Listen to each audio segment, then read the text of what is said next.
Ya, saat ini pemberian subsidi pemerintah kepada masyarakat sedang gencar dibatasi. Tidak hanya pembelian bahan bakar minyak atau BBM bersubsidi yang dibatasi agar penyalurannya lebih tepat sasaran, namun kini terdapat wacana bahwa pemerintah akan mengubah tarif KRL Jabodetabek yang rencananya akan diberikan dengan berbasis NIK mulai 2025.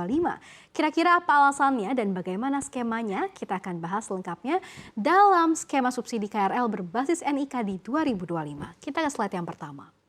Ya, pemerintah berencana untuk mengubah subsidi kereta rel listrik atau KRL Jabodetabek dengan berbasis nomor induk kependudukan atau NIK mulai 2025. Kebijakan ini diharapkan bisa membuat anggaran subsidi kewajiban pelayanan publik atau PSO menjadi lebih tepat sasaran.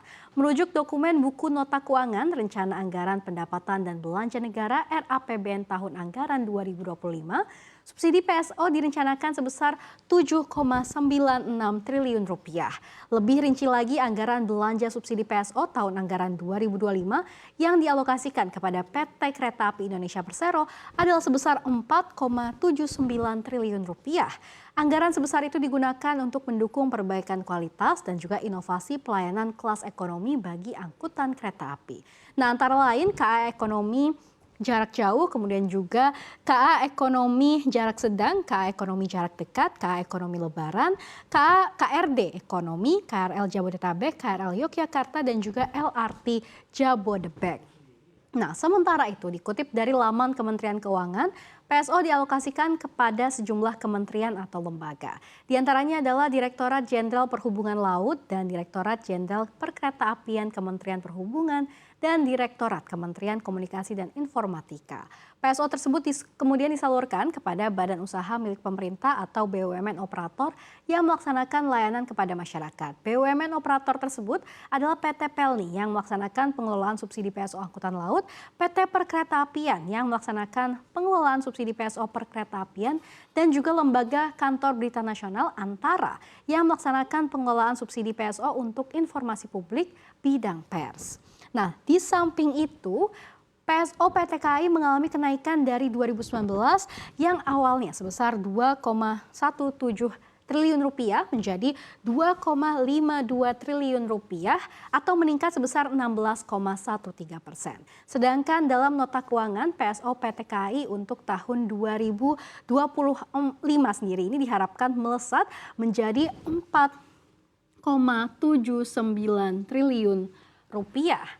Lantas, berapa banyakkah penumpang yang bisa diangkut begitu ya dalam besaran subsidi tersebut? Kita akan bahas pada slide berikutnya.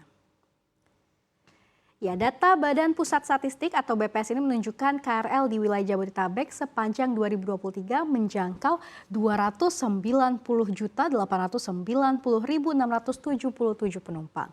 Jumlah tersebut naik 35% dibandingkan tahun 2022 yang sebanyak 215.049.396 penumpang. Namun, jika dibandingkan dengan tahun 2019 ini yang sebanyak 336 juta maksud saya, 274.343 penumpang ini masih jauh ya yang tahun 2023 dan juga 2022 di mana ini masih 13% lebih rendah. Nah, salah satu penyebabnya karena di awal 2023 masih banyak masyarakat yang belum sepenuhnya kembali bekerja di kantor atau work from office. Dan juga banyak masyarakat yang masih ragu untuk menggunakan transportasi umum. Dengan jangkauan yang begitu besar namun angka subsidi PSO KRL justru mengalami penurunan dibandingkan tahun 2022. Nah, PSO subsidi KRL Jabodetabek pada tahun 2022 adalah sebesar 1,8 triliun rupiah dan pada 2023 adalah sebesar 1,6 triliun rupiah. Demikian pula total PSO 2022 ini yang sebesar 2,8 triliun rupiah yang turun di 2023 ini hampir 2,6 triliun rupiah. Artinya subsidi per penumpang pengguna KRL pada 2023 adalah sebesar Rp8.594. Angka ini jauh lebih rendah dibandingkan subsidi yang diterima per orang untuk motor listrik. Penumpang kereta api di Jabodetabek yang mencapai 290 juta tadi adalah menghitung pergerakan. Artinya dalam jumlah tersebut sangat besar kemungkinan orang yang sama yang menggunakan kereta selama berhari-hari. Terlebih mayoritas pengguna KRL adalah komuter sehingga mereka akan menggunakan kereta yang sama. Dengan demikian subsidi yang mereka dapatkan bisa lebih seharusnya dari Rp8.594. Lalu berapa sebetulnya besaran subsidi untuk motor listrik? Kita bahas pada slide berikutnya. Ya, dilansir dari Kementerian Perindustrian tahun 2023, insentif motor listrik adalah sebesar 1,4 triliun rupiah untuk 200.000 unit. Sedangkan untuk mobil listrik adalah sebesar 1,6 triliun rupiah untuk 35.862 unit mobil listrik.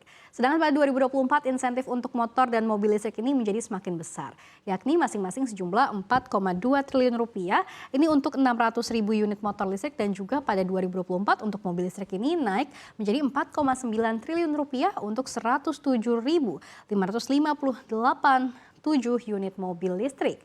Kendati insentif yang begitu besar diberikan oleh pemerintah, namun masyarakat cenderung masih relatif sedikit dalam memanfaatkan insentif tersebut. Hal ini terbukti dari jumlah motor listrik yang tersalurkan pada 2023. Berdasarkan data Sistem Informasi Bantuan Pembelian Kendaraan Bermotor Roda 2 atau disingkat SISAPIRA, jumlah motor listrik yang tersalurkan pada 2023 adalah sebesar 11.532 unit saja. Angka ini hanya 5,76% dari total unit yang siap diberikan insentif motor listrik oleh pemerintah pada tahun 2023. Sebelumnya, Menteri Koordinator Bidang Kemaritiman dan Investasi Luhut Binsar Panjaitan mengatakan insentif motor listrik yang diberikan pemerintah sekitar 7 juta rupiah per unit. Namun besarnya angka tersebut tidak membuat masyarakat serta-merta membeli motor listrik. Salah satu penyebabnya adalah karena kebiasaan lama masyarakat dalam kendaraan internal combustion engine.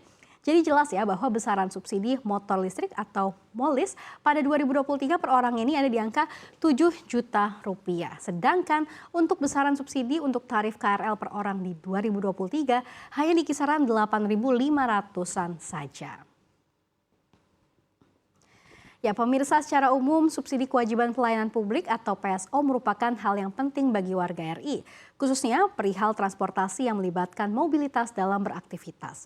Semakin besarnya subsidi yang diberikan pemerintah, maka biaya untuk berpindah dari satu tempat ke tempat lainnya akan cenderung lebih murah dibandingkan jika tidak ada subsidi. Oleh karena itu, tingginya anggaran yang dialokasikan pada subsidi PSO harus didukung dengan mekanisme dan prosedur pengawasan yang baik. Jumlah biaya yang ditagihkan oleh BUMN operator juga harus benar-benar memperhitungkan komponen biaya yang dapat dipertanggungjawabkan dalam subsidi PSO. Dengan demikian, masyarakat umum dapat menikmati pengalokasian belanja subsidi PSO secara maksimal.